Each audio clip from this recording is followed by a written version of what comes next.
Welcome to Fictional Narrative. I'm Neri, and it has been a long time since I've done a TBR, and I need to hold myself to task.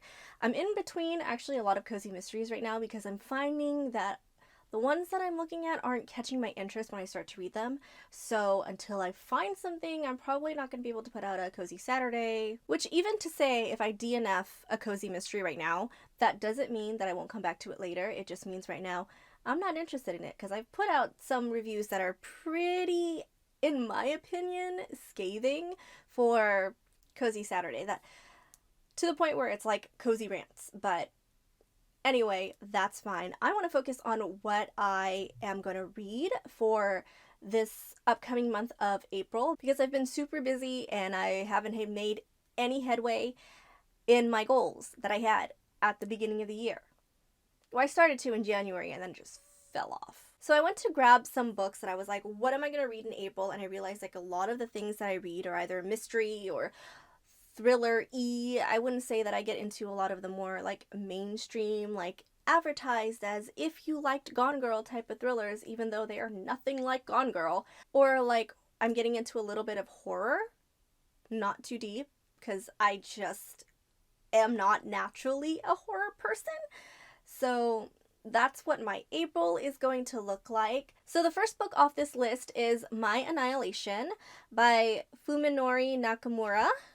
This is Japanese translated over to English because if you followed my channel for a little while, you know I love international books, but especially like Japanese literature. But this has a little bit of an element of crime fiction in it because the narrator is like part of the crime, but it's supposed to be really interesting, very like diary like. So I thought that would be a really nice perspective. The other book, I saw this in the store and I was like, is there anything left to say about Bluebeard's fairy tale? But apparently there is. So I picked up Bluebeard's Castle, and what drew me to it was when I opened it, it said the debut novel of the acclaimed director of The Love Witch, which is something that I have actually always wanted to watch, but I never got around to it. I'm really not a movie person. But I just realized this, that if I open the flap further, there's a picture.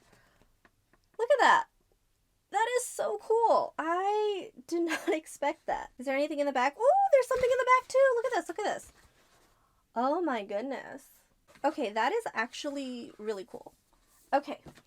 The next book is The Mad Woman's Ball. If you watched my video from the beginning of the year, you'll know that I take the jackets off my hardcovers, and so I vaguely remember what this is about, which is about women having a ball. They're all in an asylum, I believe. There is, I think, either another show or movie that goes with this. Well, not goes with, but like is an adaptation of. So if the book, which is fairly small, is not something you want to sit down and read, there's also that option.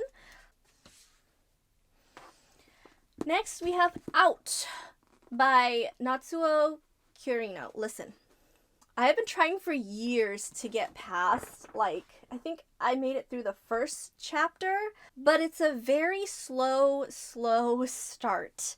And this is a thriller, crime fiction. The main character has an abusive husband who she kills, and now she and her coworkers have to dispose of the body.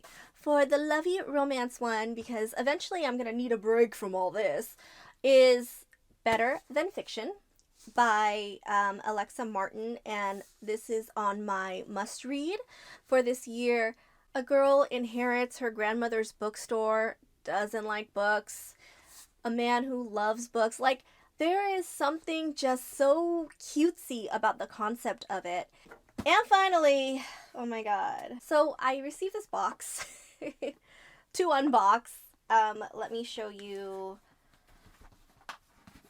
the front of it. It has like this cute little skull and everything. Okay, I received this box because there's a book in it that I'm going to be reviewing, and I am actually really excited to get to, because when the author contacted me, and this is not like, I will say this is not paid in any way, it's just for an honest review. I was surprised when the author contacted me, she did not say anything about sending me like a box. I thought it was like just the book, but she sent me a box. Okay, a box.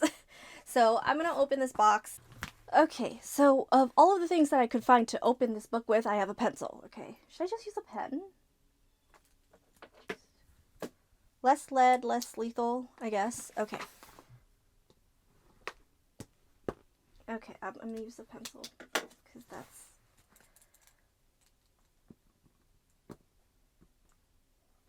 the pencil gave up. Okay, I couldn't open it because I had a pencil. I have something else now.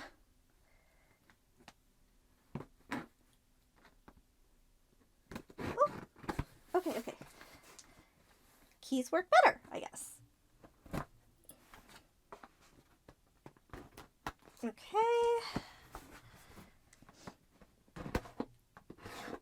Cool. All right. So let's see. Ooh, okay. Box top already has...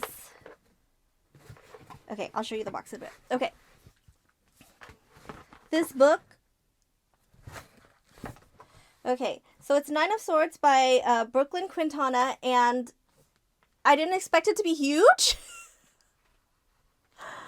I did not expect it to be huge. I got a note from the author. It's kind of embossed here, which is cool. And then there is also a bookmark that comes with it. Cute. And a little bracelet. It says, by any means necessary. Okay. So automatically I'm thinking this is like a high stakes book. There's a letter. I also kind of tore through the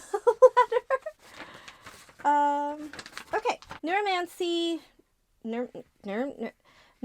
Academy of Military Arts. It is my immense pleasure to welcome you to your first year at Neuromancy Academy of Military Arts.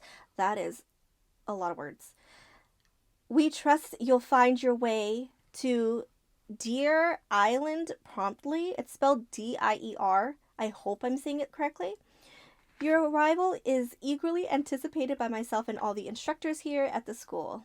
I'm sure you've heard of all this from your parents and siblings already, but I'd be remiss to reiterate. The jungle is dangerous, mermaids are a menace, and it's best for you to avoid dolphins. Okay, hold on. I understand the mermaids and the dolphins. Where is this school that there's a jungle? Okay. Let's see the synopsis, though. Oh, so it's actually very similar to the synopsis. The letter. Prologue. Table of contents. Oh my god. I love a table of contents. Okay. It's very weird to say. I don't know if I just miss table of contents on things. And like, they're there, but I never see it. But I always see like, there are chapters, but there are no tables of contents. Do I have to pick up like another big novel to get a table of contents? I love tables of contents because I need to know where I am sometimes. I don't... Table of contents? I'm just picking up a random book to see if it has a table of contents. No. Okay.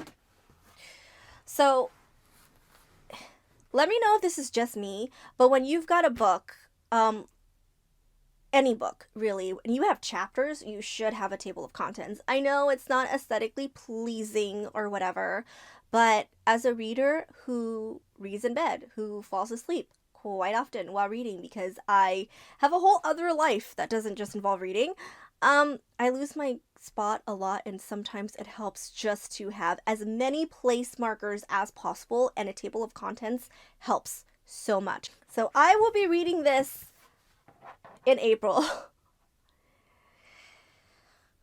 And maybe May. May is after April, right? Yes. It's really big. Like, this is my hand. Okay, I have a small hand. So maybe that doesn't really give you... Let me put just another book next to it, okay? This is thick. Okay, she's thick, and maybe she's gonna take some time. Okay, let me show you the top of this box. Okay. I don't know if you can see that because my light, but it's so fancy. I should just get into subscriptions boxes, but I can't bring myself to do it. because they're so specific. Okay. So that is what I'm reading for April. That's 1, 2, 3, 4, 5, 6 books while I'm looking for a cozy to continue Cozy Mysteries. Cozy Saturday, I'm sorry. Because I miss Cozy Saturday.